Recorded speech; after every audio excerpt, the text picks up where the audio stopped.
you were saying you were in social work. Yeah. And you up in Cleveland, right? Yes. I'm in Columbus. I also work at another agency in Talmadge where I've done mediation, supervised visits with parents, parenting kind of classes and things like that. You know, Right. have to go down to the courthouse a couple of times to testify and things like that. You don't realize how fortunate and how blessed you are until you get into some of these other circumstances. You realize, like, man, I had a loving mom, I had a loving dad. They might have been divorced, but at least they loved me and cared about me and, you know, raised me up in a good way. Like, I remember one time I went in this person and this I went in this kid's house, and you know, you realize I'm laughing because I'm thinking of another story as I'm thinking about that story. But the first story I was gonna say is, like, you know, you get these kids, they're just super sweet, nice kids, and the home life ain't right.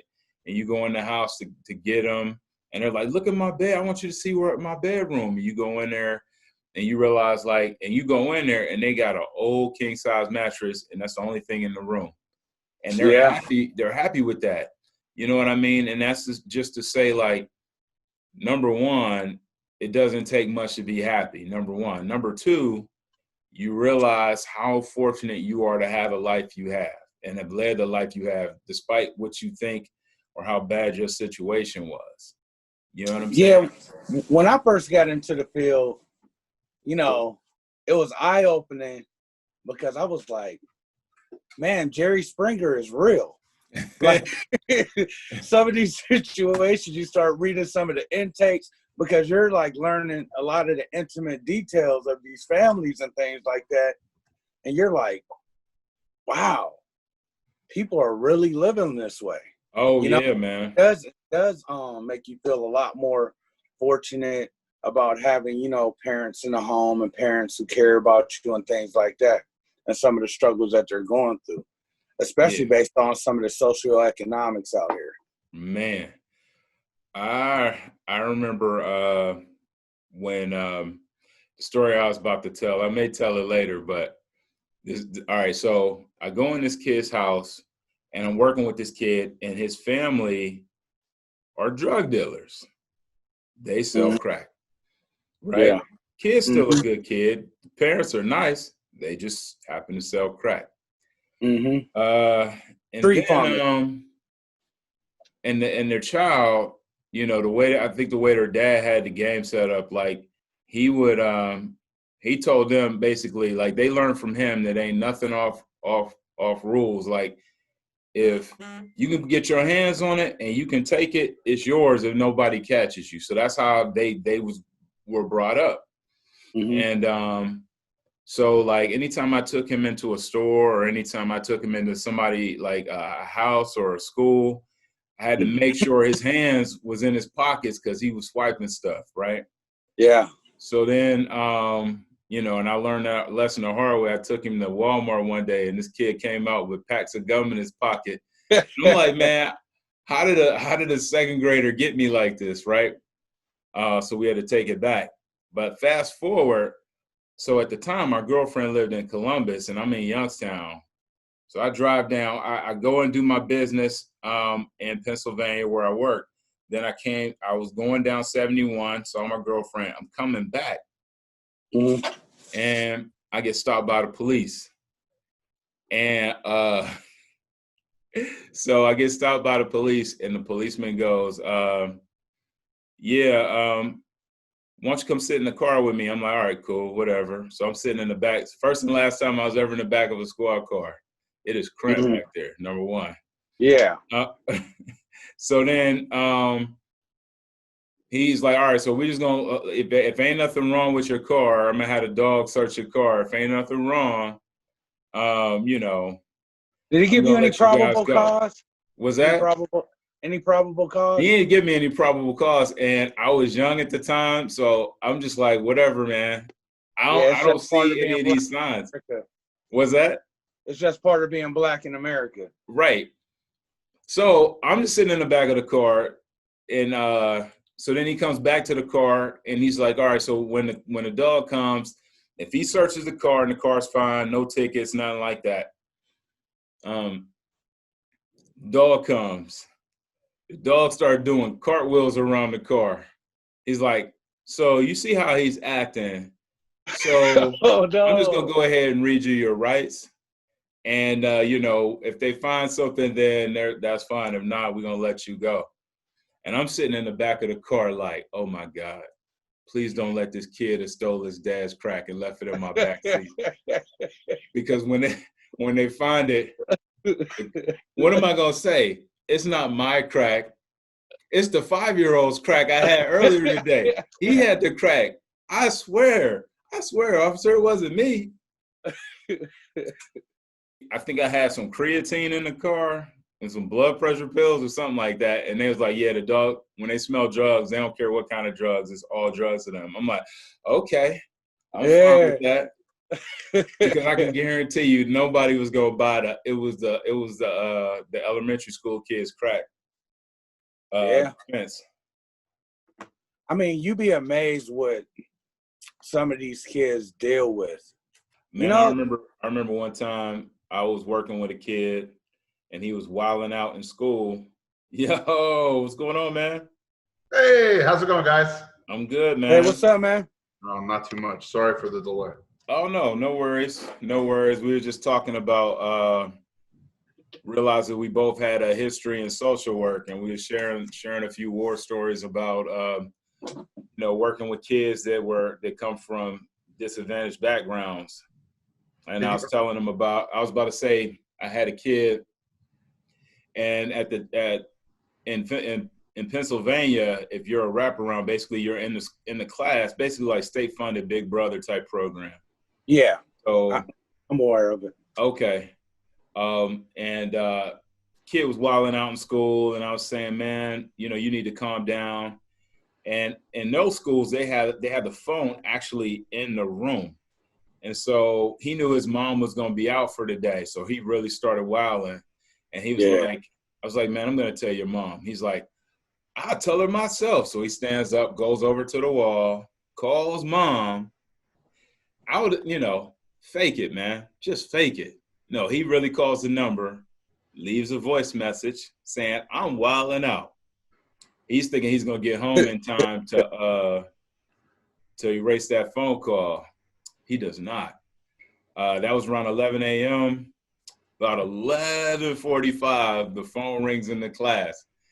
I answer the phone. His mom's like, oh, tell your mom, tell my son, since he want to be a clown in class, I'm going to be a clown when he gets home. I'm like, hey, so your mom says she's going to be a clown when you get home, so she's going to be a clown in class. Whole class started rolling. He's not rolling because he knows mom's going to give it to him. But it just gives you an example. It's just an understanding that depending on how you grew up, it could be a totally different circumstance. You could be a totally different person. I know a lot of people don't believe in the whole nurture thing. They think, especially when it comes to people of color, that you just grow up and you're almost predisposed to a certain situation. But my thing is, if you present somebody with no opportunities and a terrible home life, I don't care what race, I don't care what culture you come from, you're probably going to have some traumatic scars that's going to affect how you relate to being a human as an adult. Absolutely, absolutely. You take a look at trauma too from a physical standpoint. One of the things that I've been reading a lot about is that a lot of people aren't mentally ill, they're mentally injured. You think about the types of situations that are affected by development if you experience something as small as a divorce, let alone the death of a parent at a young age, let alone the death of a parent in front of you at a young age. Yeah. In that aspect of it can even be passed down genetically, which is one of the things that's really terrible to see when it comes to situations like you're talking about with children being abused in front of mandated reporters. If they're going to do that there, what the hell are they doing at home? Yeah, I mean, exactly. I remember, getting a little personal, but my dad, who just recently passed, ironically, from coronavirus, right? Oh, sorry to hear that. Yeah. So, but good guy. He had his flaws like everybody else, but I was talking to my siblings and my stepmom, and I was telling them about how when when his second marriage dissolved, and she left because it wasn't working out. Now, what was going on with their relationship is their relationship. She's a great woman too, but it just didn't work out. My mom and dad actually lived on the same street, so it wasn't nothing for me to to come home from school, get on my bike, and ride over my dad's house. Yeah, that's awesome. Yeah, so I would do that a lot of days, and so one day I rode my bike down there, and I go in his house, and I'm like, Dad, nothing's in the house. And he's in the house trying to get an old TV to work, but nothing else is there. And I'm like, Dad, what happened? And he's just cussing under his breath. I don't even think he realized I was there. And we talked about it later. This is decades, probably like 20 years ago. But he didn't even realize I was there. And that's how he found out that that second marriage was over, right? Now, my dad was my hero. So, I thought nothing could hurt this man. But he went through about 7 or 8 years of depression right off of that. You know what I mean? And so when I saw how hurt he was by that damage, it damaged me. And that wasn't even a real death. It was the death of someone else's relationship. But I saw how it affected him. And it affected all of my relationships with women for years until literally probably like the last 14 years, maybe. So it was even longer than that because I've been married about 13 years at this point, and that happened when I was in elementary school. So we talking a long time ago. But even at prom, I'm treating my date terribly because I'm not letting anybody get close to me. My motto in high school was "Lust them, don't trust them." But I didn't even realize that I had a problem. You know what I mean? Mm-hmm. So I was dating a girl, and self-inventory and self-reflection is very important. Yeah. And I will say, next to the loss of a major family member, divorce number 2. The one agency I work at, and they're going through these divorces and custody battles and things like that. I mean, it overwhelms them.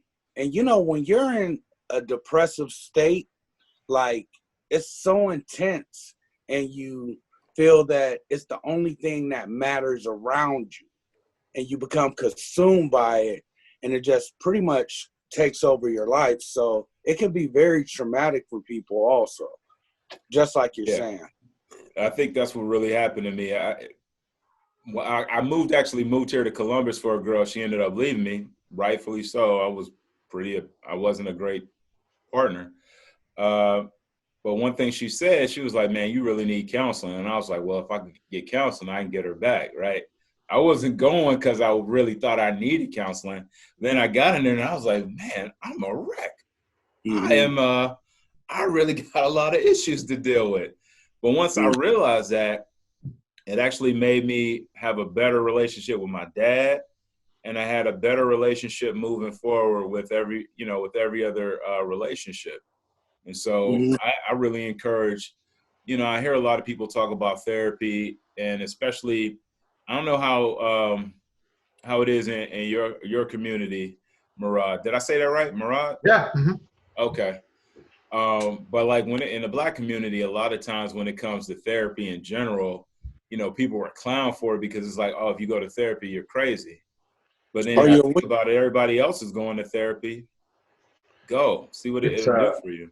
It's real similar in the Arab community.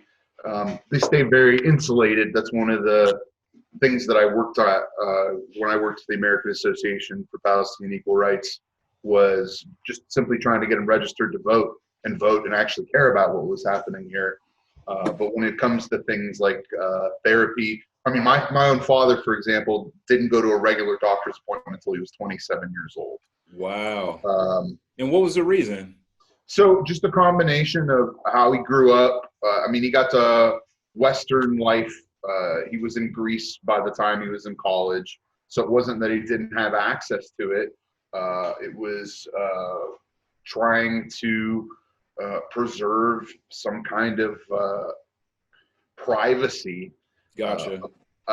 Just, for lack of a better term, ignorance when it comes to maintenance of yourself and what you think that you can do to improve your life and even your mental well-being. I mean, he very much could have used therapy and never set a foot in there. And I'm one generation away from that, and recognize, the good it's done in my life. And wish that he could have had something like that. For sure. I guess before we go a little bit further, I should stop and introduce everybody. As you know, my name is Jahi Harvey. I'm from I'm hailing from Columbus, Ohio, originally from Youngstown, Ohio. And with me, I have two guests that I happen to talk to a lot on Facebook about a lot of different topics. Yeah. Sometimes we agree, sometimes we disagree, but I just like to have good dialogue with people. I like to have a good, hard debate. And my thought process on it is, if you can't defend your opinion, it's probably not worth having. So with that being said, I welcome you guys to the show. The guy left at the top is G-Rob. G-Rob's from Cleveland. And I live in Akron, actually. You in Akron right now? Yeah, I live in Akron. I'm from Youngstown. All right. Okay. All right. This is a good group. Right. And I have Murad Shorrab, former organizer for APER, and a Youngstown activist and general troublemaker. Yes. I'll take it, man. That's I like that as a bio. It's pretty nice. I mean, it's important, especially at days like this. For sure. I mean, if you look at it, you look at American history, all of our American heroes, if you really look at it, were troublemakers. I don't care which side of the aisle you come from. If you look at the people in the Revolutionary War, they were troublemakers. If you look at people that were fighting for civil rights, the people at the present day and time thought they were troublemakers. So, absolutely, you know what I mean? And so that's kind of like how I look at things now. And I've told people this even when Kaepernick was sitting on the bench before he started nailing. I said, I don't care what you're saying today, but give it some time and we'll revisit this conversation. And you tell me then, I'll just remind you that you said that he would always be a villain, because there genuinely were people that thought that. I thought it would take 20 years. And that was a peaceful protest. That was a peaceful protest. That was a peaceful protest. Correct. And now it's evolved into other things now. So in a way of protest, can't have it both ways. It was suggested to him as well to protest in that manner, to be respectful. Exactly, and that's the thing. Like you'll talk to. There was the service member that reached out to him and told him that kneeling was a sign of respect. And then you'll tell people that who are already dug in and kind of entrenched on their opinion that, oh, it's so disrespectful. And you say, hey, he got that from a service veteran, and he's doing that to send a message to the armed services that this isn't about you. I respect you. They still don't want to hear that either. So, I mean, there's really not much you can do at that point. Well, it's because it's not about the protest. For sure. It's not about the protest, just like All Lives Matter and Black Lives Matter are not about the verbiage. Which is the one thing that is a little, I know everybody's real hype about the brazenness and the openness of racism. I think it's probably the clearest it's been in my life. But at least there's no ambiguity. There's no confusion. Before things were as bad as they are now, I was really concerned with my level of disagreement and anger toward these people. Am I losing control of myself? And is 2 + 2 really adding up to be 5? But now that you got, white supremacists in positions of power, dog whistles constantly, axe handle Saturday, Juneteenth rallies, it makes it a little easier to feel that my opposition is justified. For sure. You know what? I look at society now, and I think the one thing that heartened me was when after George Floyd's murder, seeing all the people that took to the streets, and there were entire rallies where nobody looked like me, which to me was unheard of. You know what I mean? I don't remember seeing that when Rodney King was beaten. I don't remember rallies with 90% people that don't look like me and come from my neighborhood that show that they cared and were willing to get out in the streets and do what they had to do. You think it's a Columbus thing? What's that? Is that a new thing in Columbus? You think that's a new thing regionally, nationally? I think it's a new thing in the last decade, and I think it came from the advent of cell phone cameras and social media being able to shrink the world. Before that, everybody was pretty much, if you didn't live on a coast, if you didn't live in a metropolitan city, you were pretty much landlocked. And now, because of the way social media is set up, I can connect to you, you can connect to me. It doesn't matter if you live in Iowa and you're connected to me, you're going to have an experience with a Black person. You may have experiences with gay people. You're going to see people that don't necessarily resemble or fit the background that you grew up with. And it gives you a more well-rounded worldview, I think. And certain things are indefensible. When you saw the video with George Floyd and heard the outrage and saw the outrage of everybody at the protest, I mean, you fully understood the weight of everything that was happening right there. And I've been saying for years, we're on the cusp of the next civil rights movement, and now here we are. Hopefully, this time around, there's legislation that is put forth not only for police reform, but economic reform within the Black community also. So let's get into that. Like, if you're saying, well, what should we be looking for from the next civil rights movement? What are some of the things that we as a community or as people of color, what should we be looking for in this movement? I have my ideas, but I'd like to hear yours as well. Go ahead. Murad, you can go ahead and start. What time period are you looking for? You mean, okay, so you said in timelines, like what should happen next week, what should happen in 5 years, what should happen in 10 years? Pacing is everything nowadays. What's that? I said I think pacing is everything nowadays. Oh, for sure. So give me your outline of what you think should happen. In the short term? Sure. Short term, I think we have to address police brutality because it's the elephant in the room. It's blocking so many other pieces of dialogue. I'd like to see a decrease in lethally armed officers. Not saying that they can't be armed, but I would rather them have less than lethal, progressively loaded rounds until they have a certain amount of training or perhaps even rank. I'd like to see all military hardware removed from police departments, even if it's just for aesthetics. Right. And then I think that we need to do away with qualified immunity and treat police like any other contractor where they have to carry individual liability insurance and let the market regulate them themselves. You know what's so crazy about the last one?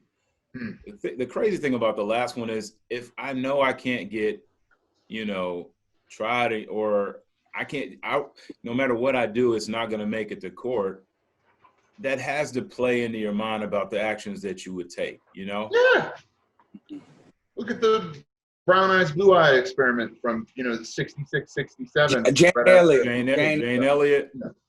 Yeah, you do whatever the hell you want. It's too large of a distraction for us to move forward until it's addressed. In my opinion, I think that has to happen before you can even look at medium and long term. I think when it comes to police, and then G, I'm gonna let you respond, but I think when it comes to the police, there are just certain things. I think there shouldn't be such thing as qualified immunity. If I go to a lawyer and that lawyer doesn't do his job correctly, I can sue that guy. I can take him to court. If he's talking with the prosecutor and they're selling me down the river and he's supposed to be my attorney, I'm pretty sure that's illegal, right? If I go to a doctor and he does it and he commits malpractice, I can sue him. As a matter of fact, they have tort reform going on, right now because of that. So in any other field, if I were to poison your food at Denny's and you get sick, I can go to jail for that. So my thought process is it doesn't make sense for anybody to be immune from prosecution if they're doing their job wrong, let alone if you kill somebody. I believe the elephant in the room is the strength of the police unions. And I think that these politicians do not have the backbone to actually go after these police unions and actually get them in check. Because honestly, what happens is, the paid leave and all of those other things, those are direct effects, from that police union. Also, at the core of it, it comes down to economics also. If you can't defend yourself in court because you do not have the money or afford an attorney on your own, you're pretty much screwed with a public defender. Because when I'm looking at reform, I'm not just looking at police brutality. I'm looking at police abuse across the board. Sure. There's many times when people get locked up and they throw the kitchen sink at them when it's not necessary. That's why 90 to 95% are plea outs in this country. So that's a huge issue that especially affects, communities Black areas. Yeah. And let's take it a step further. A lot of times when you're looking at these groups, of course, even though we say we don't lock people up because they can't pay money, or we're not a debtor's country where we lock people up for unpaid bills. What do you call it when you put somebody in jail because they can't pay a fine, and then they go to jail and then they can't pay the fines? They keep compounding, and then you pull them and you put them back again and again and again. We have a situation in our country where a lot of people are locked up not because they're criminals, but because they're poor. Yeah, and you have to think about policing. Policing is a life-changing profession. Like, if I have to go to jail for a year or 6 months and things like that, it's going to totally shatter my life. It's going to take time to recover from that. So, they really need to take a hard look at that. And I almost think that police officers should have a bachelor's degree at very least. This is my thing. I think police, and this is what I actually believe. I think police should be paid more. I think they should be paid way more. I think teachers should be paid more because it's a hard job to do. I feel like they should be screened better before they're hired. I believe that as well. Mm-hmm. I believe that you should have to do some sort of hours in the community that you're going to police before you even apply to be a police officer. So, for example, I'm a project manager. So to be a certified PMP, project management professional, I had to have thousands of hours of experience being a project manager and in project management before I could even take the test to be certified. But absolutely, depending on where you are in the country, your training could be from 4 weeks to 4 months. And there's no standard across the board. So training should be standardized. And my thought process is say, for instance, you come from a suburb and you've had little to no contact with communities of color. Everybody looks like what you see in your rap videos and on the news and movies. So the Black people came from training day, and now you're showing up on the streets in somebody's neighborhood. Everybody looks like a criminal to you. My thought process is if you really want to be on that type of force, then you should have to do a couple thousand hours in the community. I don't care if it's being a baseball coach, working at a charity for somebody's church, being in the community and embedded in that community. So by the time you become a police officer, you know the people there. And more importantly, they trust you. Yeah, absolutely. And I'll even go a step further with that, because I believe to be in a police department, you should have to live in the area that you're going to patrol. Because what happens in a lot of these cities are, these police budgets are pretty big. And, they're taking their income and they're spending their tax dollars in a suburb outside of the city, which is hurting the economic base within that city. Yeah. I think Youngstown used to do that, actually. I don't know if they still do. No, they don't anymore, no. And it used to be for all city positions, too. Yeah. They don't do that anymore. It's crazy. So I mean, it creates you don't have a vested interest within that community. You know, you can just go out on a sidewalk and it's whatever. You know. Yeah. So one of the things that we just talked about that I really like is the community involvement, and I think that has to be part of what they get paid to do. So it's not just enough to show up to a tournament and hand out candy. I mean, I think it needs to be maybe 10, 15 hours of their job that they're spending in community development for a certain amount of years. I'd like to see, because I think some of the pushback that you're going to get is the police academy or military to cop model is so popular. I think getting standardization will be difficult, but I do think that getting more certification is plausible. I don't have a problem with a guy doesn't get to be on a SWAT team until he's been on the force for 3 years and has 5,000 hours of specific training. Sure. I have a real problem with somebody going on the Marines, going through police academy and sitting 6 months and then doing it. And there's a big difference between being in the military and being a police officer. Oh, absolutely. I mean, when we send the military over the countries, we use terms like shock and awe. You know, we're going in there, we're using the surge. You know, that comes with a whole lot of killing and a whole lot of fireworks, if you know what I'm saying. Yeah. So, I mean, you can't police, cities like you do, these conflicts overseas and things like that. That's why it was really dangerous when the president wanted to put, active duty troops in U.S. cities, Right. Imagine. And I don't have experience as I don't have military experience or a background, but it seems like if I'm trained to be a soldier, I'm trained for a purpose. I'm trained to fight war. So if you take me in my training and you put me in this city, I it kind of concerns me what the mentality is supposed to be. Am I supposed to be a policing force now? Or am I there for warfare? And don't get me wrong, you have rules of engagement and things like that occur, but for the most part, it can go sideways real quick, Yeah. So it seems to me like I don't want it to be a situation where it looks like our government is declaring war on itself, on its own people. Such a complicated issue so quickly, where we go from people don't have money for bail to are they going to deploy the military in the United States? Yeah. It's all so germane. One of the things that maybe of some optimism is, so when Bernie came out of that meeting with Biden's staff yesterday, one of the things that they committed to studying was the removal of cash bond for crimes. So that would be a pretty considerable uptick, at least in that part of it. Yeah, I'm saying, and we're talking petty crimes or we're talking parking tickets. I mean, what are you up? Anything nonviolent, as far as I'm concerned. You're nonviolent. I don't think we got to hold you. Mm-hmm. Yeah, man.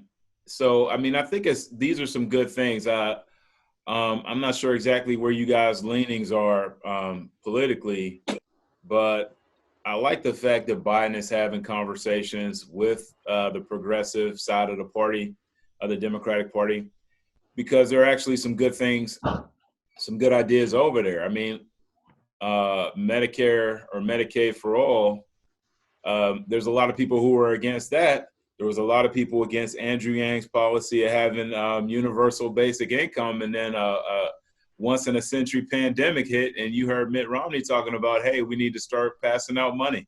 So the point is like it can all be theoretical and it can all be hypothetical until the day that it isn't. And now let's have that real conversation, right? Yeah. Well, my thoughts on the situation is Biden is going to have some obstacles when it comes to the young black vote. I think a lot of the Democrats wasted a lot of time going after this impeachment for Trump when they should have been, trying to empower their base and really getting out there and codifying a message that they could rally around.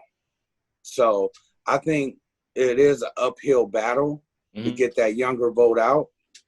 specifically the young black vote, especially during these times. So, I mean, we'll see.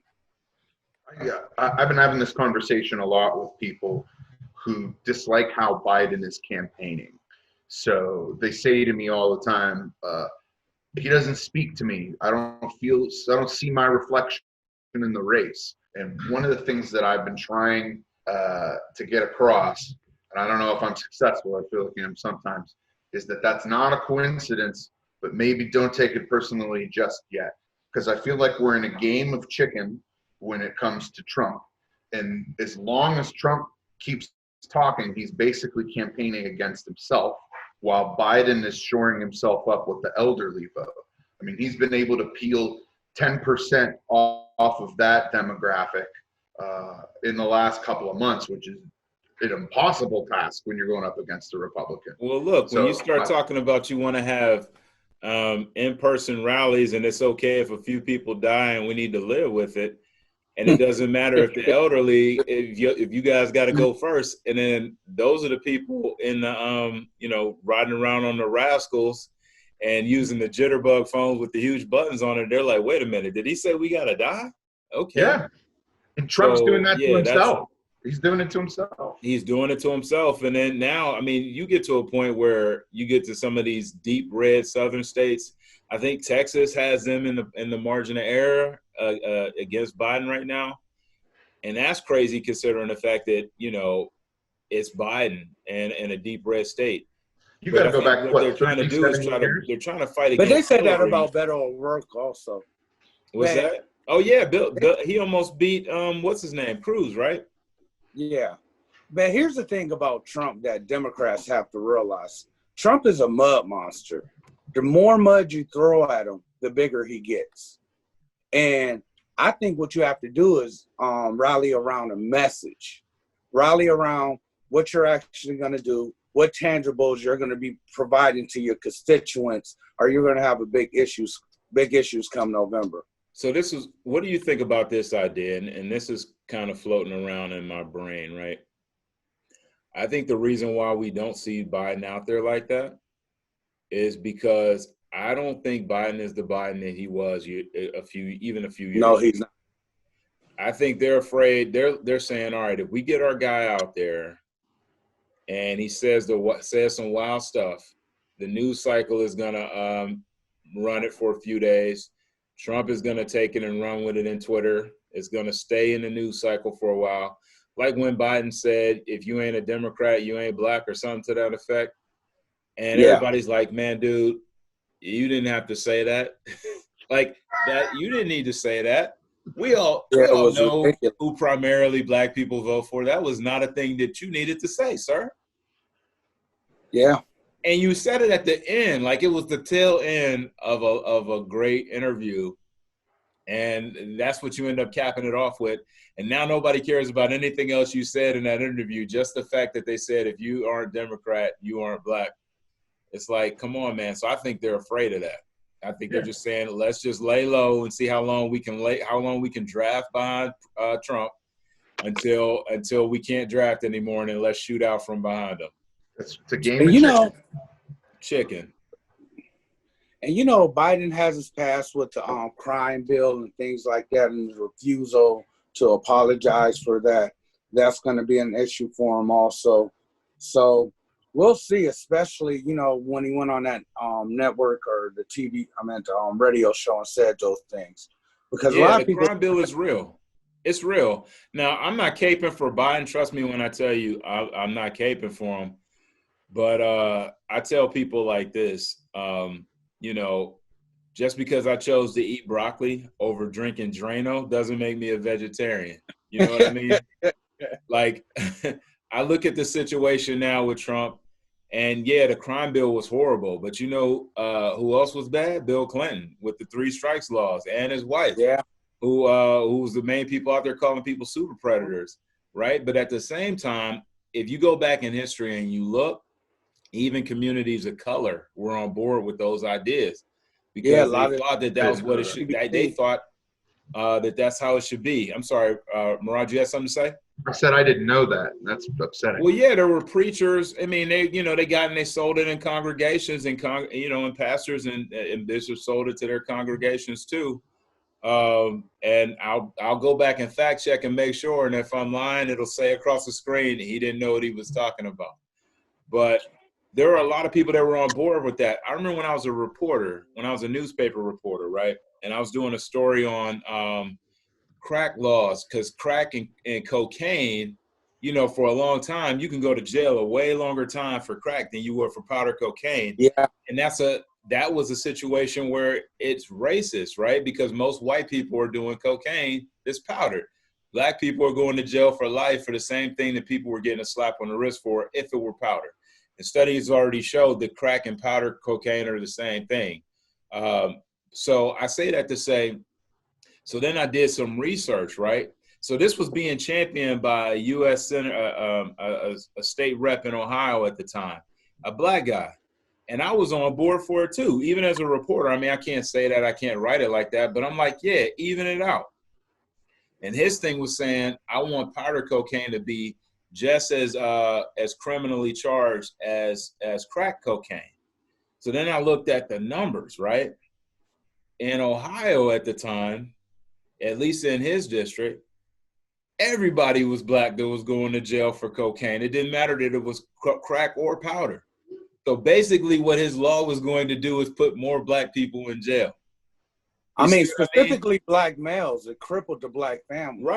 Right. So, and of course we can get into the whole thing about every race commits every crime equally when all things are considered. It's just that certain places are over policed and checked more often. So there's that too. But I'm just saying, looking at that black politician pushing a law that would in effect put more black people in jail, and it was being touted as something that was going to be a racial equalizer. I mean, so I look at all that stuff to say about Biden. I'm not saying dismiss it, because it's definitely something that he needs to come to terms with and reckon with and reconcile with. But at the same time, I don't think at this stage of the game, I don't think that, he would do it today. And what we have to think about right now is faced with a choice between two people, because if you go third party, it doesn't count. If you go between two people, who do you want there for the next 4 years? Guy number A or person A or person B. That's the way I see it. Yeah. Well, Obama did change that law, the disparity between crack and coke during his presidency. I didn't know that. One of the few things he did do. That I think what's coming from a lot of people out there and a lot of social influencers out there is that, hey, we've survived everything in this country as a black person. Right. Like you burnt down our towns, you beaten us, you killed us. You know what I'm saying? Yeah. Like we're not afraid of Trump. But what we're asking from the Democrat Party is you need to produce tangibles. For sure. Like we can't keep having these elections and you're not actually providing anything, because your vote is quid pro quo. Absolutely. That's what it should be. What do you? I'm sorry, Murad. What do you got to say about that? For me, I think that tangibles, as far as what would be accomplished quickly, like what executive orders are you prepared to bring if you get elected immediately on day one? I think that we should know that at this point. Absolutely. Well, black people are in a state of emergency right now, in my opinion. And with us being in a state of emergency, that's the same thing as what happened during COVID, So why is it such a hesitancy to give something specifically to black people? Man, listen, at this stage of the game, Gary, I absolutely agree. I was actually doing one of the things that I came around on in the last year, 2 years, is the whole idea about reparations. And it gets a bad rap when we talk about it. But well, this is how I look at it when it comes to reparations. Before, I used to look at it and say, it's been a long time. How would you calculate it? It's too difficult. Then a couple things happened. I became a grown man and realized that no matter how far in debt I get, if I'm indebted to the government still expects its money. So there's that, right? And then when it comes to reparations, what does that mean? To repair, right? The government owes a debt. It doesn't matter that the government didn't pay it all those years ago. It still owes a debt. And my thought process is, if you look at different things that this country has done for different groups of people, and make no mistake, they have, and most of those have tended to be for the people that the country was built for. And by that, I mean the white demographic of this country. If you look at the Homestead Act barred Black people from being in it. If you look at the New Deal was manufactured or brought forth the FHA. The FHA started redlining. Redlining made it so that if I bought a house, my property would be automatically devalued, and a white person's house would be automatically upper valued. And that's the GI Bill. 1980s, right? Bill. Was that? That's through the 1980s. I think it was even. I think they made it illegal. I can't remember exactly when they made it illegal, but at that point, by the time they made it illegal, the value is already there. So my house is already devalued. Yours is overvalued. There's already a wealth disparity. Then you talk about the GI Bill. So they made the GI Bill after World War II. After World War II, you could be white and get a GI Bill. Then you can go get a Levittown home in the suburbs. But they told us there's these good projects. You can go to these projects and thank you for your service, right? Yeah. So you got to go to school. You were able to get low interest loans to go to school. Then on top of that, with FHA, the FHA is going to make sure your property gets higher. So now the house that you might have paid, a couple grand for is worth a couple $100,000. You can you can put the down payment on your kid's house. You can send your kids to school. We couldn't do that. And let's not even get into Iran-Contra. What's that? Let's not even get into Iran-Contra where they flooded the hood with drugs. I mean, and then declare war on drugs and make these mandatory minimums and things like that. I mean, it's crazy, Yep. So, I mean, it's definitely a case to be made. I know they have HR 40 in the legislation. They've had it for, I think, about 20 years. Sheila Jackson Lee Spears had it over there with the CDC. But they've been pretty ineffective in how they've dealt with it. I know there's a group out there called ADOS who has really pushed for it in the last 2 years, and they've gained some visibility. Cornel West attended their conference. You have other like splinter groups like FBA or DOS, and they're really expecting some type of tangible results from this. The only thing about HR 40 is just a study. It's a study for reparations. Now, when they give other people these type of things, they don't necessarily require a study to happen before you drop that tangible money. Be that, they don't even need to be reparations. There was a lady wrote a book that was called When Affirmative Action Was White. Yeah. Oh, there's a book called When Affirmative Action Was White, right? Yeah, and what it talked about was all those things I just talked about. The Homestead Act, the FHA redlining, the GI Bill, Levittown suburban homes, right? So all those things put money in white America's pockets after World War II. It created the middle class, but it left us out of that. You can go on Google and read interviews where people talked about when they went to go buy a home and they were like, no, not you, but thank you for your service, right? Yeah. So I say, we say repair, like reparations to repair, what was that but affirmative action? What I'm saying is, if it was good enough then, do the same thing now. let's not even, I don't care what you call it. You don't even need to call it reparations. But my thing is, give us something tangible that will help close that wealth gap. So for instance, the crazy thing is, like, when the redlining first started, they even wrote in the deeds that you could not sell this property to a black all person. the Levittown homes said that. And as a matter of fact, FHA even wrote in some verbiage that said the same thing. So the what is it? The Federal Housing Administration? Yes. Said this. That's the government. The government said that. The same government that said all men are created equal took part in that. And that's why when I say the government owes a debt, the government owes a debt. Yeah. And I think black people are just asking for full citizenship in this country.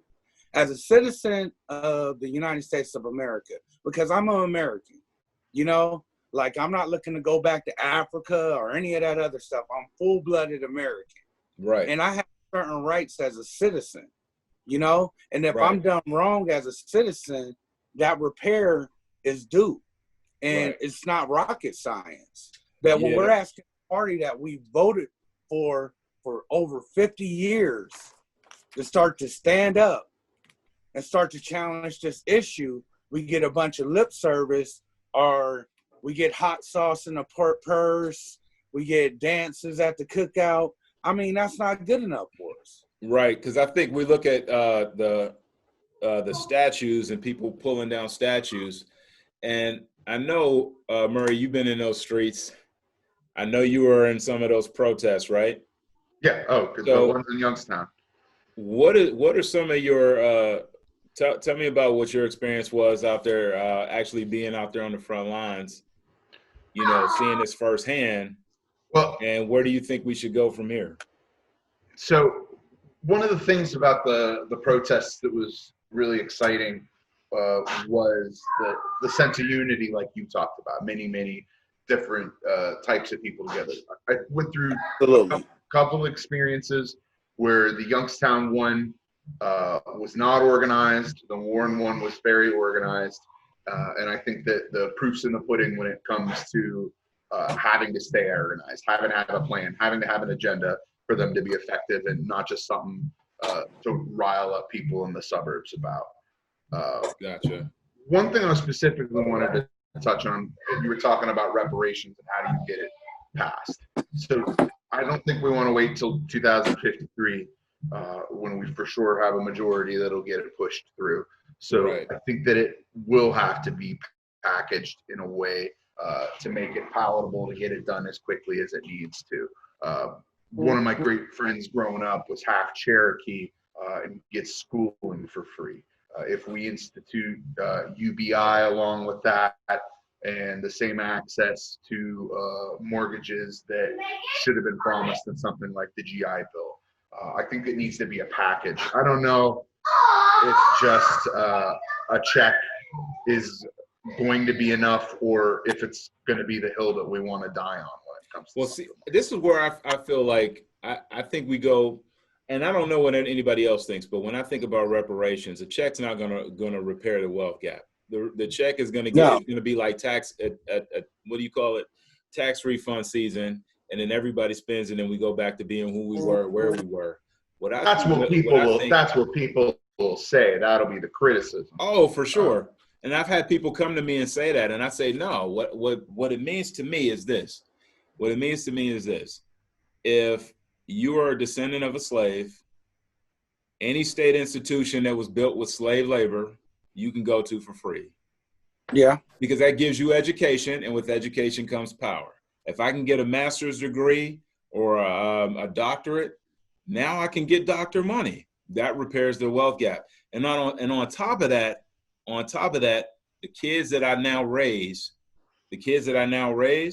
they'll be growing up in homes with doctors and lawyers, and they'll have a different outlook. They'll have better access to things that people who live in public housing don't have access to. You know, it's not a fluke that the most of the people who are dying with coronavirus right now are essential employees, which also happen to be people of color, because of the wealth gap. The wealth gap made these people essential employees, right? A lot of people don't have the opportunity to work from home, are typically the people who are lower income. that the nation tends to look the other way on. Yeah, and I also think that I would also look into land grants also. I agree. Because I agree. there's power in owning land, and also with business contracts. Yep, I agree. Certain companies have to, give 15 to 20% of their contracts to people who are descendants of slaves. And if you don't have the same way we do with like how Native Americans have access to open casinos and things like that. But for sure, like I absolutely agree. If you have business, it should be easier to do business. I should be able to go and get training. I should be able to get training or access for people to help me build a corporation or start up a limited liability corporation to help me get through some of those hurdles that'll help me get some of these contracts. Yeah, I think you'll get a lot less pushback. I think we all will get a lot less pushback if it's packaged in that way. I think correct. And let's be real. It would change society. They said other stuff should be involved also. What's that? Well, yeah, there should. I still think a check should be included too, along with that. I think a lot of things should be. Yeah, I think if we made it so, like I know Black people right now that are paying off mountains of debt, right, for being doctors and being lawyers. But if we set it up in a way that said, okay, yeah, this is how we're gonna pay y'all back. We're gonna pay you back by saying all that debt that you built up in order to be a doctor. We're just gonna wipe that away. There you go. Let's do that. Let's do that for a few generations, and then we'll see how situations change. But I think that would make us whole. Because when we should have got reparations, we should have got the 40 acres and the mule. What instead ended up happening was the Homestead Act, which gave other people property and not us. And we worked that land for centuries and got nothing. Yeah. We're the only immigrants that came here literally with nothing. And when they let us go also with nothing. You know what I mean? So you started off with whatever you had on your back. But, like I don't consider us immigrants, but at the same time, not only that is once you let us free, you started these vagrancy laws where if you were homeless or loitering, they just caught caught you standing around, they would snatch you up and put you on a chain gang for sure. Yeah. Or apprenticeship. There was a thing called apprenticeship too. So they could just say if your kid was playing outside in the yard and you weren't with him, the guy down the street could snatch your kid up and say, he's my apprentice now. Basically, and you can't go get him because if you go get him, they're going to shoot you. So now your kid is that guy's slave or his apprentice. They were doing that after slavery. So when I hear like a white person come to me and say, man, slavery was 100 years ago. The emancipation happened a long time ago. I'm like, man, okay, man, I don't even really know where to start. But slavery didn't end when slavery ended. You know what I mean? A lot of white folks just realized that Juneteenth was a thing this year. Yeah. So, and the crazy thing is, like, I heard a person put it the best way. He said, while the Union won the war, the Confederacy won the peace. Because after the federal troops left the South, it just went all haywire. Post-Reconstruction. Yeah. Post-Reconstruction. I can't remember which president it was, but he struck a deal when he was running and said, hey, if you guys let me, if you let me win or, don't make any hay and give me the votes, what I'll do is I'll make sure that the federal government turns a blind eye to quote unquote states' rights. And when they did that, it went from after Reconstruction to having black lawmakers and black congressmen and senators. Businesses. None of that. The rise of the Ku Klux Klan, the rise of lynchings, the rise of the mass exodus of black people from the South. 22 legislatures. Oh, is that what it was? There were 22 black legislators. Yeah, and it went from after that post-Reconstruction, what was it, none? I'm sure it was probably less than that. Actually. Right. Yeah, and then there was voter intimidation, and you start seeing some of that stuff today even. But voter intimidation and ways to suppress the black vote. Yeah, man, we didn't get whole for a long time, and quite frankly, we still aren't there. I think this generation is the closest. I mean, we're in a situation now where we have social media, we have platforms like this where a bunch of people that look like us and come from our backgrounds can have this conversation. You know, two black kids from from black parents, and Murray, you coming from Palestinian background, and we can have this conversation and without fear of retribution, or at least not to the extent that our relatives did in the past, right? Yeah. You know, and that's a good thing. And I think the fact of that also helps us with people that tend to still believe that we're still back there, where you can be casually racist and do all these wild things that a lot of us experienced as kids. But now, the advent of a cell phone, I can just snap that video, you going viral famous, and tomorrow your life will no longer exist. I think that was the great equalizer. And I know I got friends right now that are like, man, that's mob rule, mob justice. And I say to them, like, you know, if that's the only justice that I have access to, then I'm going to ride with that justice until I have the other justices that were guaranteed me in the Constitution. Yeah, and in many ways, this George Floyd situation was our Emmett Till moment of our generation. Because, you know, we pretty much watched somebody die in front of us. You know, when I first saw it, I was like, I couldn't watch it, man. I couldn't watch it. I had enough information from what I read to be okay. Because I think as being a black person who already has experienced enough police trauma. It's traumatizing. So I'm like, there's only so much I can take before irrevocably.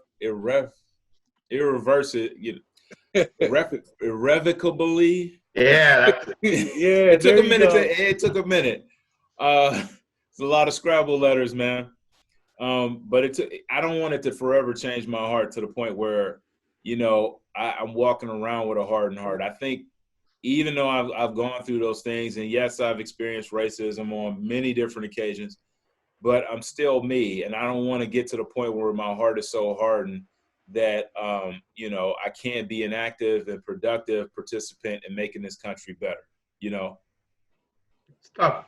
I think for me, what really because I feel like I'm a latecomer, at least to this level of police reform, this far left, right, to this level of police reform. I thought maybe we could compromise, but I don't think there's a compromise anymore. Was Walter Scott in North Charleston, because what was interesting about that is that they were able to suppress it for 2 years. And then you read the reports talking about what's in the video. And while you're reading it, you're like, there's no way this happened. You're telling me this guy ran away and got like 20, 30 feet before the first shot was fired, and then he fired repeatedly? I don't know. Yeah. And then when that video got leaked and it was even worse than that, that's really what sort of spun me on my head. So I feel like that's what did it for you personally. That was it for me, because of how literal the reporting was of what was in the video, and my brain just wouldn't allow me to believe it. Yeah, because we've been trained for so long that police are like Captain America. Like when you call the cops, you call 911, Steve Rogers is showing up. Well, I wasn't there, but I didn't think that shooting a guy in the back that was already that far away was something that I would ever see on video. You know, I guess this is my point. This is my point, Murray. Like, say for instance, if you read a report that said a drug dealer let a guy run away and shot him in the back, that would have been easier to believe, right? A drug dealer shot a guy? Yeah, like if a drug dealer shot somebody that was running from him in the back, that's believable, right? Or a mobster, a criminal. I mean, more believable to me at the time, more believable than a cop. Yeah. Oh, for sure, and that's my point. My point is that for most people, that would be more believable, right. And so I think what happened, and this is what I think this was the change for a lot of Americans of all colors, which is why I think it culminated in all these diverse people being out in protest. Like, there were Black Lives Matter in Japan. I don't know how many Black lives they have in Japan, but they were out there getting busy, and I appreciate it. It made my heart feel good.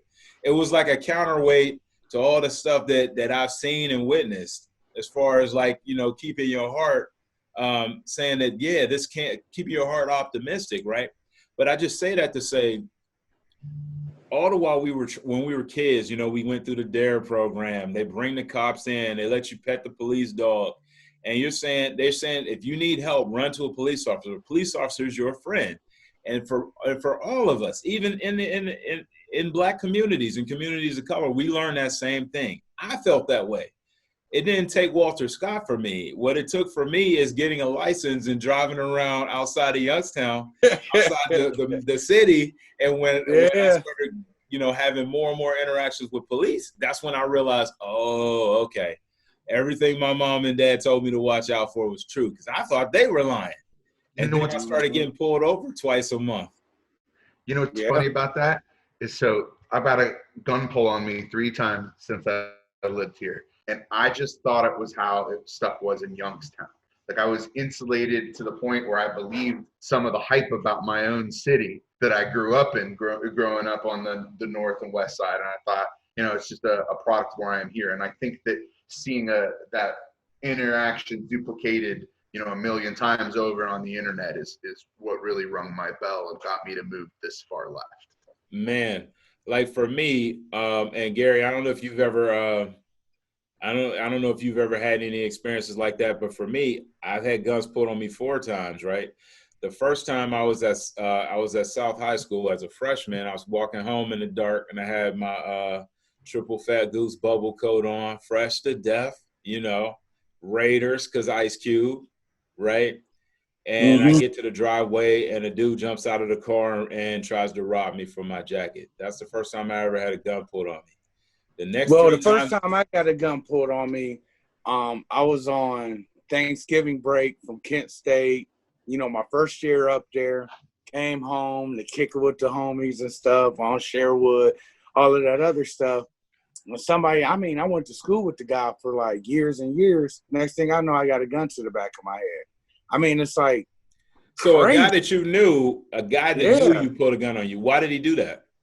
Well, him and one of my friends were like arguing over the front seat. They were like fighting over the front seat. He got in the back seat and just pulled a gun back. You know, like, I don't know what he is on, any of that other stuff.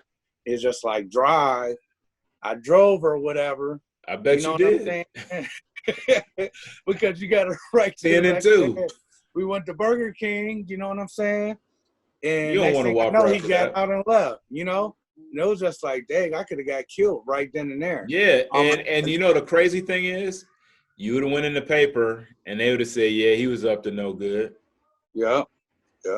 Yeah, because of some of the people I was with. But, you know, like down there, I mean, almost everybody got some type of a record, you know? Right. So, I mean, it gets to that level at times. Man, that time I got a gun pulled on me, that was a criminal. The next 3 times that I had a gun pulled on me were instances with law enforcement. One time was at Burger King, the Burger King that used to be at YSU, right before finals. So I got a gun pulled on me, and then I had to go take the final. And I'm sitting there wiping away tears, trying to take this final. And I cried, and I was so embarrassed that I'm crying in front of this teacher because I had gone to class early, and the teacher was like, man, something's wrong with this kid. And I'm trying not to cry.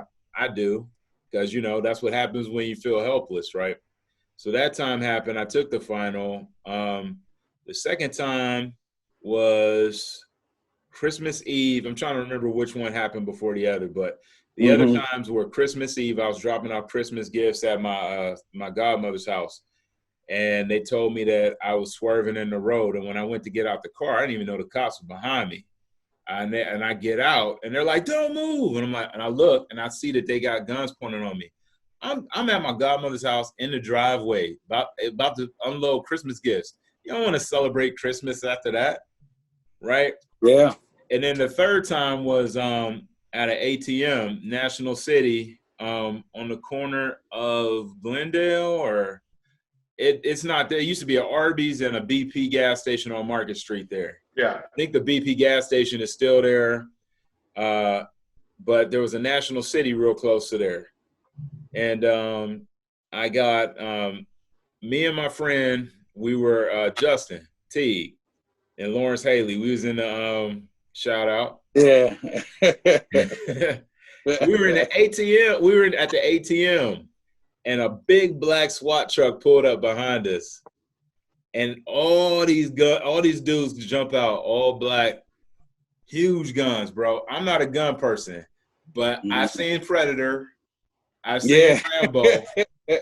I knew they weren't the ones that do that. They weren't the little pew pew pew ones. I call those a goddamn it right there. Yo. So then they knock on the driver's side. My boy Justin's driving, so they get him out. And then I'm laughing because, desensitized to all of how this is growing up. And I'm like, oh, how they got you. And then I look over here, there's a dude standing by mine, so we all got to get out. And they asking us questions, showing ID. So I show them my YSU ID. And they're like, you go to YSU? You really go to YSU? You really go to YSU? This is their it's my interrogation. I don't know what they telling my boy. Phil Chance, the sheriff at the time. He comes over and they're talking and they tell us that the reason they stopped us was because we fit the description of whoever recently robbed that national city. So I'm like, all right, so let me get this straight. We robbed a bank, then we came back through the drive-through to make a deposit. That reminds me of that David Chappelle skit where he said it was a black male. He was between 4'4" and 6'9". Yeah, dude. It was crazy. It was really crazy, man. And then, fun fact, Phil Chance ended up going to jail for racketeering. Yep. So he was working with the mob. Fake drug bust. Was that? Fake drug bust. Oh yeah, because he would bust the competing mob families' spots. He invited the media to film fake drug busts. They used their own footage in his own trial. Wow. But I'm from down the hill on the south side. So, I saw a lot of gun violence down there and things like that. Heard a lot of it, a lot of people's houses getting shot up and things like that. When it comes to police, like Kent police are no joke. You know what I'm saying? They're notorious for profiling. And I remember one time I was coming up from Youngstown. I had just saw my parents and things like that. And my buddy that I was with, I guess he was shoplifting somewhere. So they asked us for IDs and everything like that. We give them our IDs. Next thing I know, both of them have guns, like pointed at us, get us out. Shoplifting, man. Yeah, we're on the ground. They're throwing on handcuffs all tight, questioning us and stuff like that. And it was just like, it wasn't that serious. Another time was I had just got my apartment, had a party, got a noise violation, right? They wrote me a ticket. And, I'm young. I'm like 20 years old. I'm like, screw this ticket. I'll pay it when I pay it. So I didn't go to court for it. Do you know these dudes really came to my house with a, bench warrant? Search warrant for me? It came in with guns blazing like I was like a violent, like they was kicking in Nino Brown's door. They came to your house for a bench warrant? It was a noise violation. Like, it wasn't nothing crazy, even when. What'd you say, Murray? They came to your house for a bench warrant? Yeah. Dude, I've had 2 bench warrants issued and never had a single cop come to my house. So. No, they came in there. There you go. There you go. So, whoa. So this is how corrupt. So Youngstown and Warren, because all those areas are really, it's the same criminal organizations running that stuff. Like, do you know there was I think it was on A&E, the channel A&E. It was they did a whole like documentary on when the mob tried to kill the prosecutor. Oh yeah, I saw that. What was his name? And they bungled it. I can't remember his name, but he took over for Pat Filomena because Pat Filomena was a prosecutor at the time, and Phil Chance was the sheriff. They both were in the mob at the time. And so if you were, so say and remember when all that gun violence, Murray, how long were you in Youngstown or in the Youngstown Warren area? I've been here off and on for most of my life. Okay. So I don't know if you remember back when it was like, they called it Murder Town, USA, and they were saying like, you're more likely to get killed in Youngstown than anywhere in the United States. Capita, yeah. Per capita. We did that like 4 times. Yeah. Wow. So I just remember when that happened before they went to jail. Well, they ended up going to jail and the crime rates dropped, the murder rates dropped. But do you know these fools? What they were saying, what came out was if you pay them the right amount of money, they would make your murder case go away. So if you were a drug dealer and you wanted to kill another drug dealer, you would kill the guy and then pay the prosecutor off, and then they would drop the case. I knew a lot of murderers that was still walking the streets. You know what I'm saying? It was kind of known. Yeah. That prosecutor's name was Paul Gaines. Paul Gaines. Okay. And so the failed car bomb is something that he ran on for years.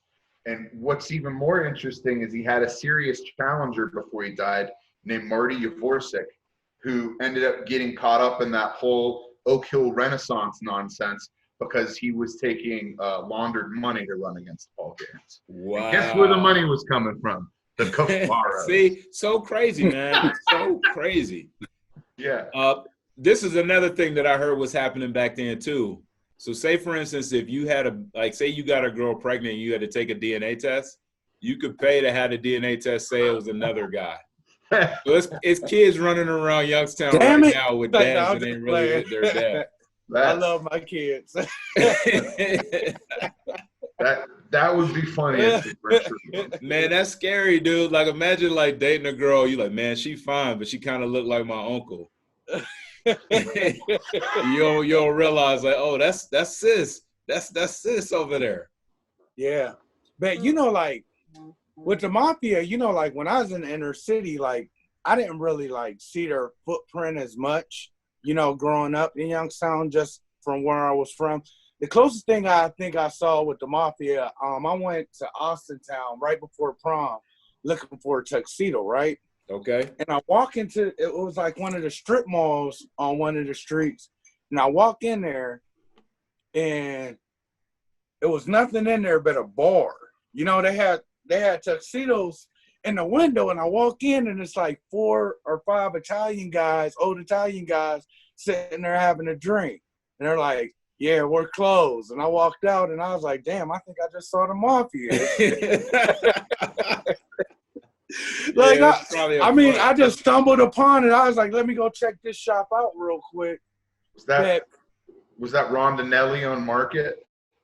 I'm not sure. I know it was in Austintown. I'm not sure. Rondinelli was on Market in Youngstown. Yeah. I think that's where I went to get my homecoming stuff. Yeah. But I remember we went to New York. Me and a couple dudes went to New York for some music stuff. And I forget which borough we were in. I'm thinking it was Brooklyn. And we went into this Italian restaurant. It was a small Italian restaurant. And we go in there and we acting stupid because we're super young. You know, you go into Denny's, you're playing around with your boys and you're throwing food at each other and all that kind of stuff. Just being a jerk, but being young and stupid, right? So, but we just happy because we got cars and we got gas money, we can drive places, right? So we like, let's do it. So we went up there, we kicking it. We in this Italian spot, and we go in there, and one dude, my boys, decides to say, like, he trying to be funny, and he's like taking this cheesecake and just putting it on his own face. He's just putting it on his face like a clown. Just wilding, right? And my boy, my other dude, he's older. And he's like, hey, man, I think this is a mob establishment. This is not a real restaurant. And he's like, look at the door. Look at the other door. Look at the It was just big Italian dudes just standing there in suits with straight faces. Now, you know, the customer is always right? No, bro. He saw the dude put that food on his face. The dude walked over to the table and said, you guys are done. He just picked up the plates and walked out and said, it's time for y'all to leave. I was like, yeah, it is time for us to leave. I'm in full agreement with that, sir. My only mob connection at all is also in an Italian restaurant. I worked for a local chain. I won't say their name because they're still sort of operating. Fair enough. And I worked for them at 5 locations. And one day I was helping them shut down a store. And so we were loading things into a truck, and I picked up a bucket to move. And they said, no, not that one. And I take a look down to it, and it's filled completely to the brim with prescription bottles. And then it came out a couple of years later that they were using the distribution from their restaurants to move stuff around. And so most of them closed except for the ones that were in the Sun's name, and those are still operating. So look at it like this, bro. Big Pharma is the new mob. Yo, I mean, check it out. So when you look at how cities are economically depressed, you have to look at some of these things like this too, because I mean, organized crime can be a cancer on a community. So a community that could have the potential of thriving can remain economically depressed specifically because mob influence. I forget which companies wanted to locate in Akron, but they tried to shake them down and they ended up moving to another place. Oh, really? Yeah, it was. I think it was Akron with the Hoover company, the vacuum company. I think it's that. But there were other instances too. Like, did you know, like here in Columbus where we are, they said the reason why it was able to thrive and flourish is because what they did was they were able to use the money that they were getting from their water source, and any community that wanted to get water from the city of Columbus, they had to become a part of the city of Columbus. So if you come down here, you'll be in Columbus, but you'll also be in Clintonville. You'll be in Columbus, but you're also in Worthington, or you'll be in Columbus, which is why Columbus is almost the same size as the county. You know what I mean? Whereas in Youngstown, they could have done the same thing with the Meander Reservoir, and instead, because of all the organized crime that was involved, they took payoffs up front, and they pocketed that money, and so the city just had to strike deals with these communities, and so they were still allowed to remain separate communities. And then when the steel mills collapsed, Youngstown was on an island by itself. Meanwhile, the suburbs like, Boardman, Liberty, they're their own communities, and they had no interest in being a part of Youngstown anymore, and that ship has sailed. So Youngstown was forced to die on its own. And I remember reading an article back in the 90s also about this. Like, I didn't realize until I moved to different areas and lived in different areas how segregated Youngstown actually is. Oh, for sure. Because like coming up, I mean, we saw what happened at Wilson. Once South closed, it was a mass exodus. Bro, when I first got to Wilson, were you at Wilson as a high schooler? Yeah, I went there the 9th grade. I got there in 10th grade, G. I got there in 10th grade. And it was like mostly white. When it's senior year, man, it was trying to think of an example. Like it was the reverse of like that black Rice Krispie in the bowl. It was like the opposite of that. It was like maybe a whole bowl of Cocoa Krispies and like one marshmallow, 2 or 3 sprinkled on the top. Like that's the demographic shift in like 4 years. What years were those? I want to say, so it was 92 through 96. Yeah. Okay, so I'm about 4 or 5 years younger than you guys, and the house that my family grew up on was on Ford, and we had the elementary school in front of us. Okay. And when that closed, that entire neighborhood just completely evaporated in the space of like 3 or 4 years. Yeah, it sounds like that shift that you went through was a lot bigger though. See, but this is the thing, like you look at all these different environmental factors. In project management, they call it external environmental factors. And basically what that means is things that are beyond your control. So I can't control the fact that the steel mill is closed. I can't control the fact that there's organized crime. And I can't control the way housing moves. So white flight is a real thing. in Youngstown, if you look at your pictures, I was telling the people last week, I was telling my guests last week that my high school, my elementary school pictures, you can just see the demographic shift with every class picture. And yeah, there were still pockets, like at Wilson, Woodrow Wilson High School. That was a mostly white school. Cheney was like that too, but South High School and Rand were pretty black. As soon as Wilson got the influx of the South kids, it was a wrap. It was a wrap. All those houses sold immediately, and everybody moved to the side of town where Cheney was. You know, that happened again then with Cheney when they closed it before they reopened it. I think by then I had left, so I'm not sure what the demographic shift was, but I know they struck a deal when South closed to send very little kids to Cheney. Almost all of them went to Woodrow Wilson and Rand High School. Yeah. Yeah, you had a very small part of that. Yeah. You know, talking about Woodrow Wilson, he's been in the news lately too.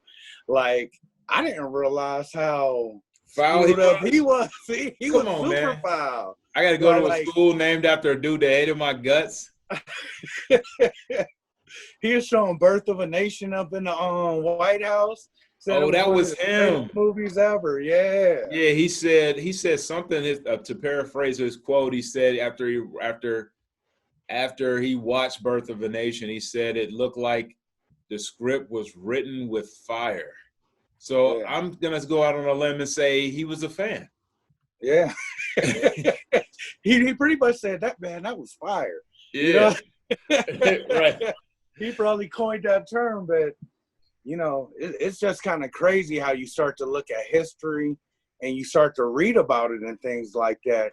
And you have to put everything into context. Like we're talking about a lot of these Confederate statues out here and things like that. This is a time period when these statues were coming up because they weren't initially put up. Like during the Civil Rights Movement, you had your second biggest influx of statues, of Confederate statues being built. It's basically to say, know your place. Yeah. And like when they say, don't forget your history, I'm like, where's the Malcolm X and Marcus Garvey statues then? They're Americans. That's American history. We had that conversation. I like to tell people, don't interpret what the statues mean. Take them at their word and read some of the speeches that were given at the unveiling of these statues. See, and I think a part of that is the fact that for most aspects of America, and I'm talking about white America here, and you know, and I don't want to beat up on white America, but these are facts, you know, and I would challenge anybody if they would like to debate these facts, come on, we can do that. But what I'm talking about right now is just straight up facts. It is very easy. It's easy to be ignorant and be white in this country. And what I mean by that is culturally ignorant to everyone else but yourself. Like, just like it's easy for an American, I don't have to learn another language to be a success in America. And I think that applies culturally to white America. They don't need to know what is a cultural faux pas to other people in order to succeed. So it's white noise to them until it's no longer white noise. Like in 2020, why are there still people dressing in blackface today? Why is that still a thing? Because people don't need to care. I don't need to, if I'm white, I don't need to know that that's a terrible thing. But social media is saying, all right, well, if you decide that you want to dress up like Big Meech for Christmas, that you're probably not going to have a job as soon as it hits Facebook or Instagram, you're probably not going to have a job tomorrow. Or you want to dress like the chick from Orange is the New Black, you're probably going to get drugged for that. I mean, these every Halloween is going to happen, except for this year. So there's people who are actually going to get saved from coronavirus this year just because they won't have an opportunity to wear blackface. And why is that? Because it's easy to be ignorant in today's society. It's always been easy, but now we're at a reckoning, and I think it's a tipping point that you guys talked about. Is the fact that the world is getting so much smaller and people are understanding each other, and it's easy to go viral now. Then when you do wild things, you know, it's going to come back and haunt you. But I really think people should learn that quicker Because, I mean, as much as it is empowering to see these people go down, I would much rather see them learn a few things so that they don't have to be that guy or that person or that woman that ends up viral. I just much rather have a better community and a better relationship, you know? And can I keep it a buck? Like, a lot of people try to say, you know, Black people stop with this victim mentality, all of this other stuff. But you guys are mad about wearing a freaking mask. They're asking you to wear a mask in different areas. And like, you see these videos, they are snapping. Yeah. And I mean, establishments wear shoes and a shirt. Like, what's the big thing about a mask for about 10, 15 minutes to be considerate to your fellow human being? I mean, right. It's ridiculous. And it's like, you're not going to take away my rights and this, that, and the third. But you can see somebody get choked out to death, or you can see a little girl get beat up by police. Our blues ain't the same. Our blues ain't the same. Yeah, you can see a little girl get beat up by police on national TV and say, well, she should have just listened. Or, you know, people telling you to get out of a pool because they don't think you should be there. I mean, what are you talking about? Right. I mean, it's not even a comparison. I just don't understand that mind of thinking. It's like selfish. Murray. Yes. Oh, my bad, dude. I caught you mid get up. No. So you're a Palestinian descent. Were you raised studying Islam? Yeah, so I was raised Muslim. I spent summers overseas. Had an accent when I was a kid. Arabic was my first language. Oh. Okay, so have you ever experienced any kind of cultural backlash or racism growing up because of your background? Yeah, so certainly not on the same systematic level, right. because I think for the most part I'm white passing, so right. I don't feel like I get the 20-foot version of it. No, I got you. But yeah, you can't escape my name. Especially when I was a little kid, ate different things, wore different things. The first time I ever got beat up was because of my background in the back of a school bus because I didn't believe in Jesus. Been a little bit more religious focused right. Toward me than anything, but yeah, not on a systematic level, but upfront and personal. For sure. Can I ask a question? Yeah. How was it for you and your family, like after 9/11 and things? I mean, I'll be honest with you, it's real bad. When I think about discrimination, I think about in my head like before 9/11 and after 9/11. It was a real turning point. My sister was less religious and more secular than I was growing up and was still in high school when it happened. Never wore a hijab, never wore a headscarf, never wore a dish dash to school. I did those things when I was younger, but she was, completely mainstream and still got towel head spray painted on the side of her car. And then, it accelerated rate ever since. One of the terrible things I did was be active in politics right after high school. And I was a freshman in college when 9/11 happened. And just to see the steady uptick of acceptable racism increase, which I guess is a point of empathy that I have with other people in the community, is that if a group of people agrees that it's okay to talk about a certain group of people, now everybody will get involved in it. And I've seen since September 11th, it's just every year or two, it feels like it doubles. Yeah. So you think it's getting worse, Murray? Yeah, I do think it's getting worse. Yeah. Because I didn't know it was a thing as far as like racism with you guys until after 9/11. Yeah. And I heard people use like some of the same terminology that you're saying and saying N-word and stuff like that.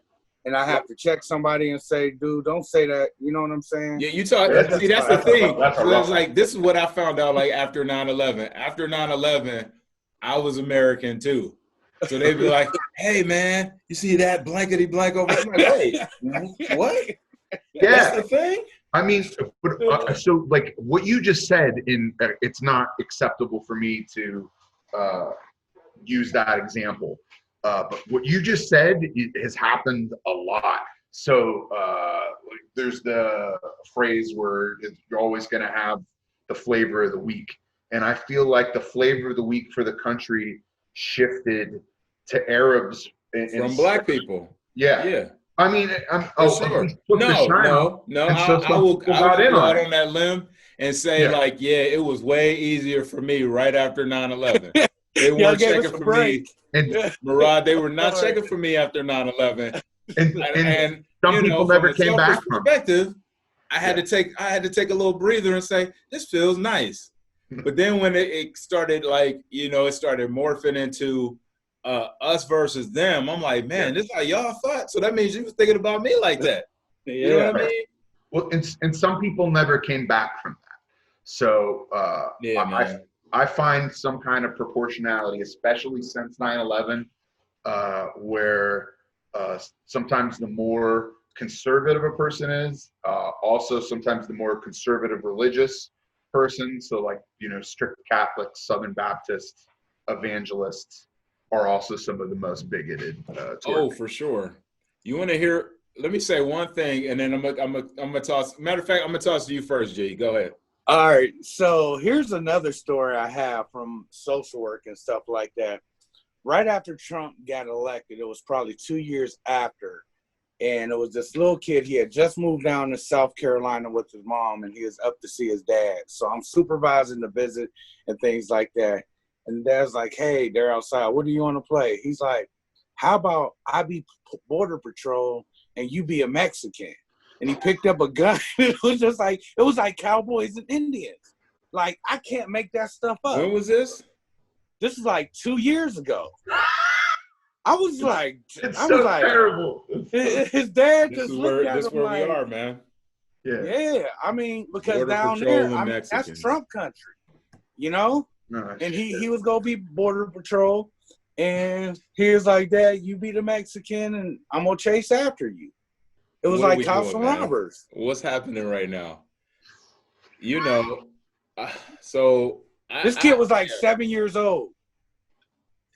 See, all right. So this is I'm gonna make a jump, and I know y'all got things to do. I appreciate y'all coming on. One more thing to talk about. One more point, and then I'm gonna bring one thing up and ask you guys one final question. The first thing I was gonna say is this is a shout out to the Republican Party, right? This is just my unsolicited advice. If you want people to come to your party, invite them. It's just like a regular party. You want people to come to your party, invite them. You got a guy in office right now who says everything possible at the wrong time to tell everyone except for white America that this is the place for me. And if you're not in this group, this is not the place for you. And as a result of that, you have a lot of people in a lot of different communities of color that vote the opposite way for the simple fact that you terrify them and you co-sign with silence. And I say that as if you're silent when they're calling third world countries shitholes. You're silent when he calls people in Charlottesville, very fine people. You remain silent when he tweets out white power videos. You run past the microphones when he labels Black Lives Matter terrorists, but he doesn't know Dave Duke is a Ku Klux Klan member.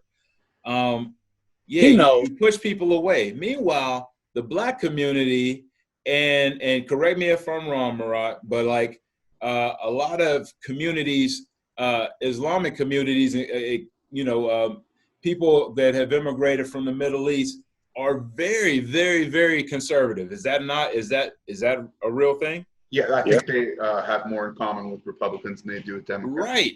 Yeah. The Black community a lot of Hispanics are Catholic. They're super conservative. But why is it that they all vote Democrat? Because you terrify them.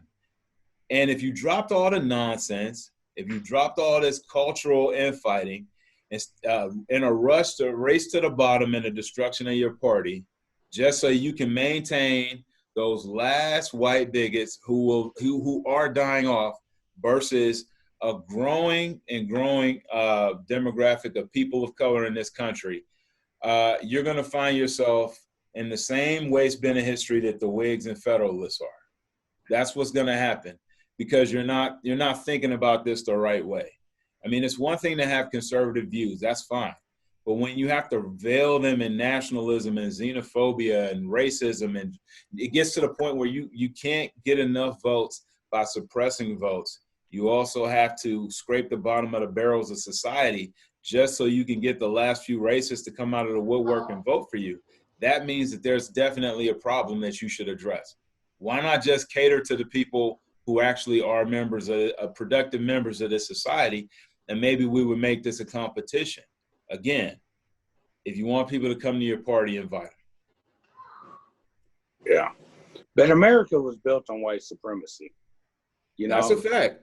That's a fact, too, that people get mad about saying. They say that George Washington's teeth were made out of wood. They're actually made out of the slaves of teeth, or teeth of slaves. So if that's the case, do you think he waited till they died? Yeah, they don't want you. They don't want you at the party. That's why they're not invited. You know it, and I know it. Yeah, and if you don't want to share it, that's fine. But when you realize that you're just a regional party in a couple states in the South in a decade or two, then you'll have yourself to blame. Well, so that's that. I'm going to bring up one more thing, and I'll let you guys talk about it for a second. Just give me a second. I'm going to share this screen with you. So, third-party candidate Kanye West jumping in the race. First off, what are your thoughts on his candidacy? And second, do you think that he has a chance? And how would you, let me rephrase that. What are your thoughts on his candidacy?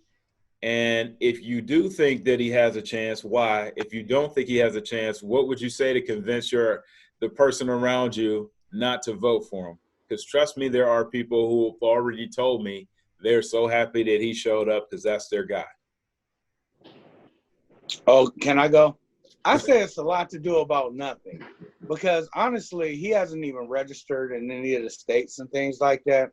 I think by the time November comes, like this will just be an afterthought.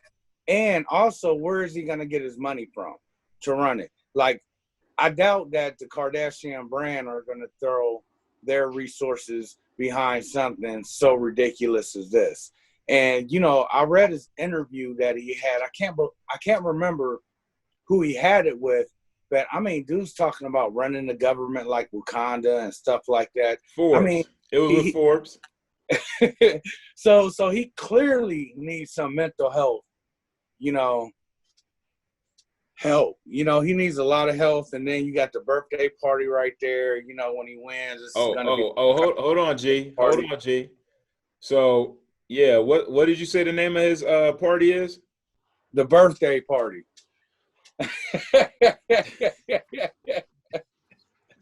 I mean, College Dropout was my stuff, though. Bro, I just played that album from front to back over the weekend. Yeah, it's a great album. Hey, but we talk about trauma. When he lost his mom, you saw a big difference in the man that he was becoming compared to now. So I just hope the brother really get some help. Gets the help he needs. He is a genius. Going back to that therapy, I think, that would help him out. Murray? See, I love Kanye, and I stuck with, I know we talked about this online. I feel like I stuck with him. Yeah, you said you stuck with him way. I said I was done after late registration, bro. Yeah. You said you just left. Yeah. And what really pushed me over the edge was the last album, Jesus is King, and then preaching at the Austin church. I think is when I really started to get off. So I feel like at best, he is probably mentally ill. At worst, he's doing it on purpose to try and take votes away from Biden, which I really, really hope isn't the case. He did call Trump his daddy. Yeah, I hate that broke my heart, man. that crushed my soul, man. I think Van Lathan spoke for everybody that was a Kanye West fan when Van Lathan got up in the TMZ newsroom and just read Kanye. I don't know if y'all saw that. I haven't. No. I implore anybody to go look at Van Lathan takes down Kanye West. It was right when he's doing the interview. And the thing that Van Lathan said was, I'm hurt. It breaks my heart that this is who you are. It hurts my heart to see you from the person you were morph into a person who is no longer real. And that was like it was the best thing that I think it really put on point, like how we look at Kanye West from where he was, where, you know, George Bush don't care about black people, to where he is today. It's really sad. Yeah. And you know what's crazy? Probably a couple months back, my wife was showing me some of his like Sunday morning church videos and stuff like that. And I'm gonna tell you, they was going. Yo, in the airplane, I saw the clip in the airplane. I played it. It was like soul to soul, and Jesus walks mixed with some gospel spiritual. I was like, man, listen, I know I shouldn't jam to this because Kanye on the sick and shut in list right now. But low key, this is kind of banging. And it would be even better if like you could genuinely believe that he's had such an increase in his faith. But if that's true and he really believes these things, how could you come out for Trump and say good things about Trump, which is the most religious person? Like not he's non-Christian, he's a-religious. Yeah. Hey, and something you said about the Republican Party, you know, when you gave your dialogue about the Republican Party holds true for the evangelical white constituents out there. Like, I don't know how you vote for this man with a good conscience. You know, I just don't. Because he preserves white supremacy. That's what I think. He preserves white supremacy. He makes sure gays can't get birthday cakes. Mask off. Know, it is what it is. It's uncomplicated. Mask off. But that is what it is. Yeah. Yeah. It's really sad because, I mean, wherever you fall on a religious spectrum, I mean, I respect you if you respect your own, your own beliefs. But if you can't respect if you vote for a guy like that and you figure out ways to make Jesus and the Bible flexible enough for you to vote for him, then I can't respect your opinion because it's not really an opinion. It's an opinion of convenience. When you at that point, you're just using the Bible as a weapon. Gays can't get married. Like, listen, man, I was such a before I was married, I was wild in these streets. I'm a heterosexual cis male. And I lived up to every virtue of a heterosexual cis male. I tried to do not like Trump. Not like Trump. Was that? Not like Trump. Oh no, not like Trump. Mine was what do you call it? Consensual. I just say this, right? When I meet my creator, I'm gonna have a lot to answer for, and the last thing I'm gonna do is be pointing out some other dude's flaws or some other dude's crosses and burdens that he had to bear in life. When I got way too many sins in my history that I'm gonna have to give an account for. So I'm just gonna focus on me. I'm gonna let you focus on you. And I wish that a lot of people, a lot of evangelicals would be honest with themselves and say, like, you know, if you really got a problem with what this other guy's doing over here, you probably got to do some soul searching because maybe that's something you haven't dealt with yourself. And how many of these mega church preachers where all that they talk about is the gay community and getting homosexuality out of the nation and pray for the nation, and you find out they was messing around with the kids in their churches and all that. Like how many times have we heard that story, you know? Yeah. Hey, so what's the over under that Epstein's madam makes it to trial? It ain't looking good for her, man. It ain't looking good for her, man. Look. I'm not sleeping with there ain't gonna be nothing in my room with ropes, no strings. I'm wearing nothing but flip-flops. Yeah. Yeah, man. I'm trying to do an interview. If I'm her, I'm trying to do an interview as soon as possible saying, listen, I like living. I don't want to commit suicide. I'm never going to do that. I'm gonna try to say that as many times as possible to make sure like everybody understands. If I die, something went down. Yeah, this dude makes R. Kelly look like the Pope. For Man. real. Like he had all those paintings up in his house and crap. Like that dude was like, yeah, he off was his a chain. weirdo. And that's another problematic dude. R. Kelly too, man. It hurts my heart that I got to give up Chocolate Factory and 12 Play, man. And I ain't giving it up. You know what I'm saying? Like, shoot, they ain't giving up Elvis. Nobody else like that. Yeah, I heard D.L. Hughley say that. They was like, how can you still sing Step in the Name of Love? He was like, the same way I could sing the national anthem. Yeah. Like, yeah. touche. Backyard party, you know, like, hey. All right, Murray, I'm going to give you the last word, man. I just really want to thank you for having me as a part of this. It's very natural to see how our community's issues intertwine, and some of the strongest allies that I've had in my career are now looking for support. So if you are watching this and you care anything about what's going on in Palestine or in the Middle East, you can find it in our own backyard right now that we can affect.